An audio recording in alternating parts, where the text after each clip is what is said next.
What is learning? Learning is when our experiences lead to a relatively permanent change in behavior. For example, one way we might learn is when our own behaviors lead to a consequence, and that consequence makes it more or less likely that we'll perform that behavior again. E.L. Thorndike referred to this type of learning as instrumental conditioning, or learning which of our actions are instrumental for achieving desired results. He studied this by placing hungry cats inside of puzzle boxes. Inside the box, there was a button or a lever the cat could press that would open a door leading outside. Outside, there was food. At first, the cats clawed and scratched randomly, but eventually, they would accidentally press the button or lever and get outside to the food. Thorndike observed that the more experiences or trials the cat had inside of a box, the less time overall it took for the cat to figure out how to get out of the box. Thorndike described this through the law of effect, which means that in a given situation, if a certain behavior leads to a satisfying outcome, you're more likely to perform that behavior in that situation again. However, if a behavior in a situation leads to a dissatisfying outcome, you are less likely to perform that behavior in that situation again.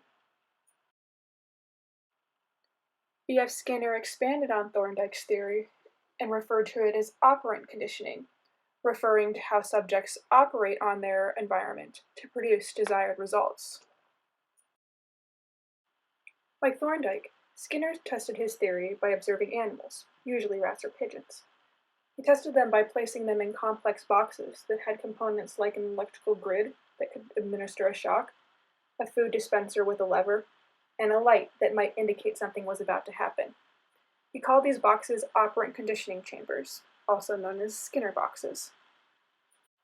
Inside the chamber, the animals would learn how their behaviors or responses would lead to consequences, such as pressing a lever to get food, or pressing a lever to stop an electrical shock. Skinner described two major training procedure strategies: reinforcement and punishment. Reinforcement is designed to increase the likelihood of a behavior happening again. It's designed to encourage that behavior happening again. In contrast, punishment is designed to decrease the likelihood of a behavior happening again. It's designed to discourage that behavior. Skinner also specified that reinforcement and punishment could be either positive or negative.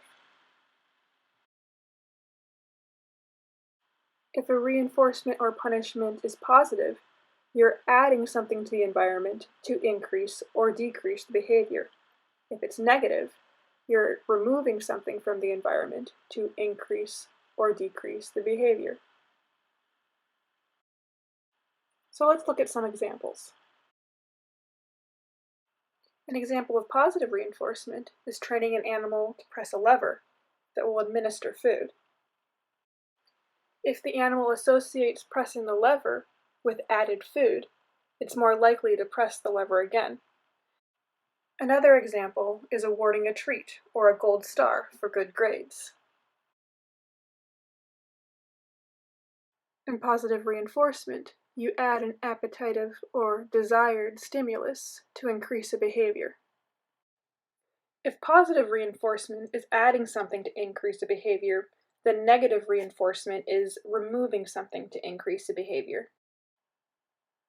So an example of negative reinforcement might be training an animal to move or press a lever to stop an electrical shock. In this case, the animal knowing that moving or pressing a lever will stop the electrical shock makes it more likely to do it in the future. Another example is that when you have a bad headache and you take an aspirin and the headache goes away, you're more likely to take an aspirin again when you have a headache. The key to negative reinforcement is that a behavior is reinforced, or more likely to happen again, because it removes an aversive stimulus. In contrast to reinforcement, punishment is designed to decrease the likelihood that a behavior will happen again. In a Skinner box, an example of positive punishment might be administering a shock to decrease an unwanted behavior. In real life, positive punishment might be scolding bad behavior in a child, or administering a parking ticket for somebody who parked out of place. Again, positive punishment is when you add an aversive stimulus in order to decrease a behavior. The final training procedure that Skinner described is negative punishment, which is also known as omission training. In negative punishment, you remove something to decrease a behavior. So this might be taking away a toy if a child misbehaves, or not awarding a treat if a pet doesn't do a trick or doesn't do the correct trick. With negative punishment, you remove, withhold, or omit a pleasant or appetitive stimulus. This can also take the form of grounding a teen or putting a child in timeout, since it disallows them to do what they want to. It's important to understand that not all training procedures are equally effective. Punishment, especially positive punishments like spanking and yelling, are associated with increases in aggression and hostility, and in some cases can be associated with increases of helplessness. It can also actually reinforce the behavior through the attention given from the punishment. These are some of the reasons psychologists caution against the overuse of punishment. On the other hand, reinforcement is generally found to be very effective, especially since it trains you what to do instead of trying to suppress or extinguish a behavior. Now you know the history and basics of Skinner's operant conditioning theory of how we learn through the consequences of our actions. With this knowledge, you can observe how your behavior or your pet's behavior changes due to its outcomes.